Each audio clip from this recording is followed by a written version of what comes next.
Good day, marine engineering students. Welcome again to our Electrotechnology 2 Basic Electronics. Today we are going to study about the relay logic. Last time, pinag-usapan natin yung digital logic at saka yung mga logic gates. So ngayon makikita natin dito yung application ng relay logic doon sa motor control na PLC ang ginagamit. So we are going to learn the basic of the relay logic. So relay logic, this is about the wiring up relays for logical switching. So meron siyang switching dito, no? Logical ang tawag natin dyan kasi naka-on and off lang siya talaga, no? So gaya ng pinag-usapan natin last time about sa mga logic gates, yung 1 at saka yung 0. So the circuits incorporates, aside from the relays, ito mga switches, motors, timers, actuators, at saka contactors. Kasama din ito sa mga relays. Basically, ang relays ay on at saka off lang, no?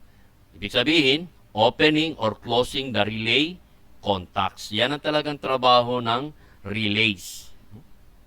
Of course, sa mga relays, involved talaga siya humongous or larger wiring. Paano ba mag-work itong relay? So again, dalawang contacts ang meron sa relay. Itong contacts, normally open tawag natin, NO, normally closed, NC.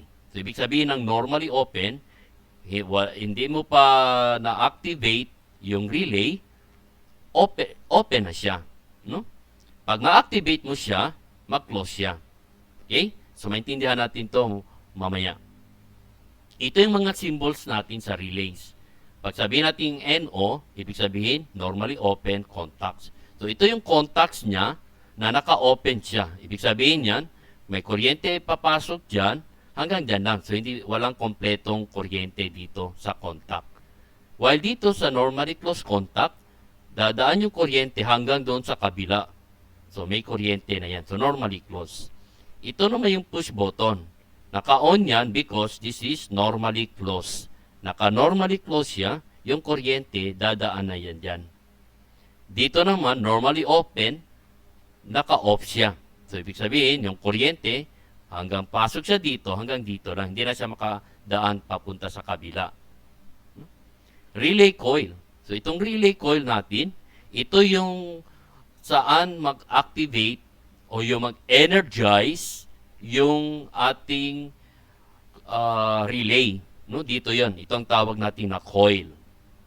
Pilot lamp, ito yung mga symbol na gagamitin natin to indicate na may ilaw at saka walang ilaw. Ang relay ay isang electronic control switch na mag-open, mag-close yung mga mechanical contacts natin once there is a voltage applied to its coil. So, again, remember, pag may voltahe i-apply mo doon sa coil, that's the time na mag-activate yung contacts mo. No? Either it mag-open siya or mag-close siya. Sabay-sabayan siya. So, ito yung example natin ng isang relay. So, meron tayong relay ganito. Nakasulat dito, 10 amperes pag 250 volts AC. And then, 10 amperes din pag 30 volts DC. So, 10 amperes, 28 volts DC. 10 amperes, 125 volts AC. So, gagamit ka dito ng DC.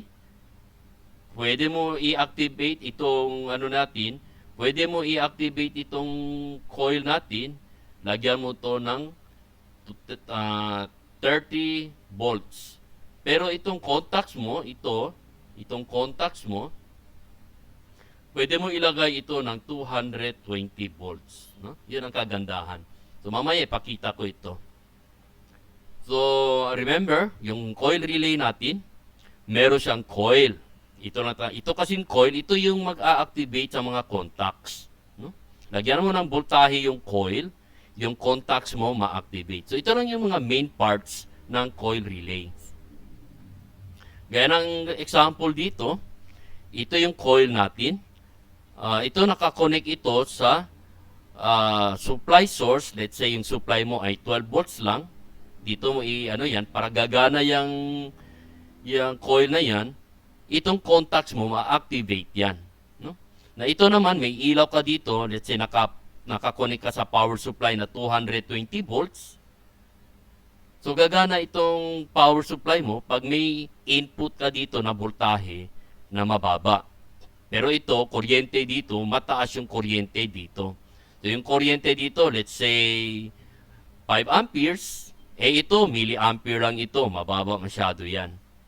So ganito yung gamit ng relay natin. Actually, may project kayo dito para sa requirement nyo. Gagamit kayo ng relay. So, paano ba ito mag-activate yung relay? Ganito yan. So, yung relay natin, yung coil ng relay, meron kang ilaw dito na 12 volts. Let's say 12 volts yung ilaw mo. Meron kang battery dito, 12 volts din. So, nakakonect yan dito sa ilaw. Saka nakakonect siya sa mga contacts. So, nakakonect siya dito sa isa sa normally open. Dito yung normally open. Ito naman yung normally close. So, normally close yan. So, dito, naka-off yung switch. Off yung switch dito. So, hindi siya activate. So, ibig sabihin, walang kuryente dito. Kasi nandun siya nakakonect sa normally open.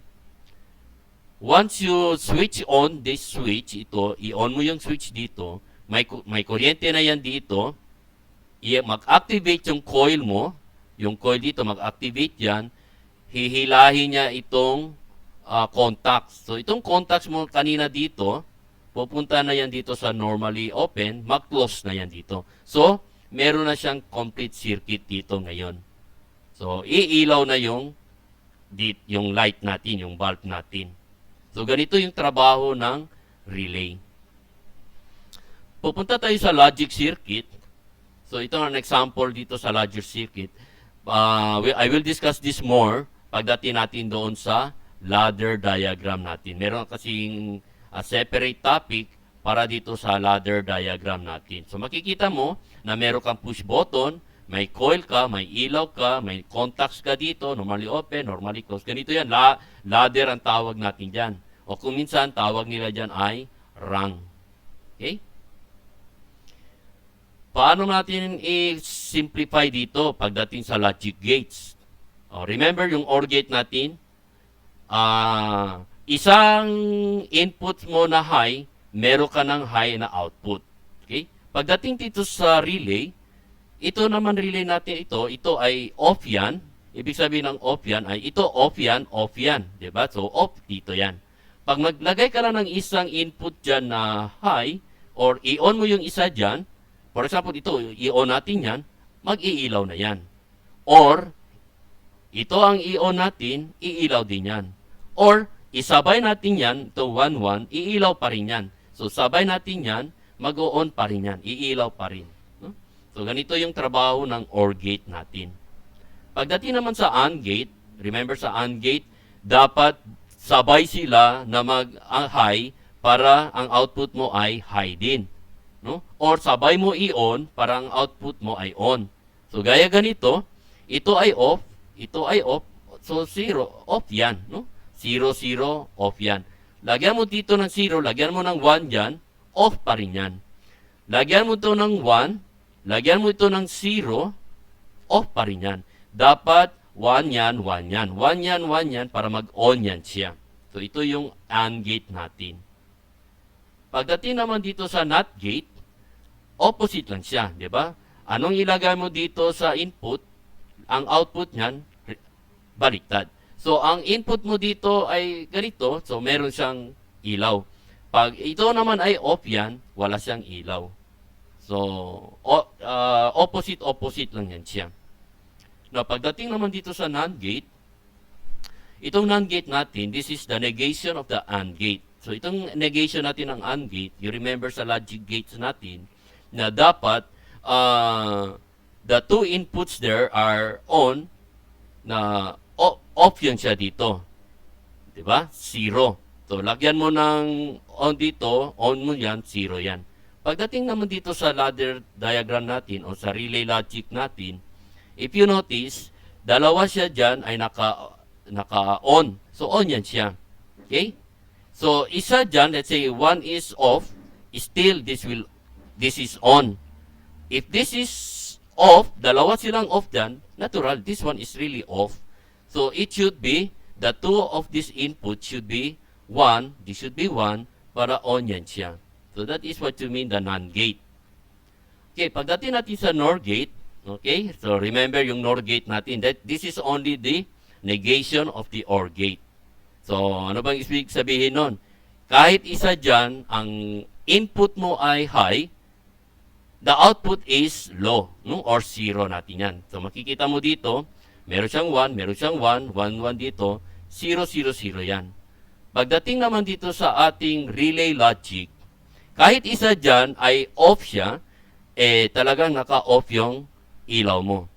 So, if dalawa dito ay 0, ito naman ay 0, na off talaga siya.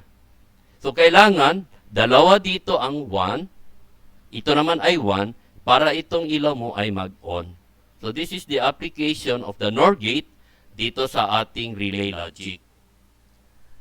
Okay, so thank you very much for watching this video. Okay, don't forget to watch the other videos so that you can understand this one, the relay logic. Okay, so next meeting, I'm going to post the video about the ladder diagram. Okay, so thank you for watching this video. See you on the next video. Bye-bye!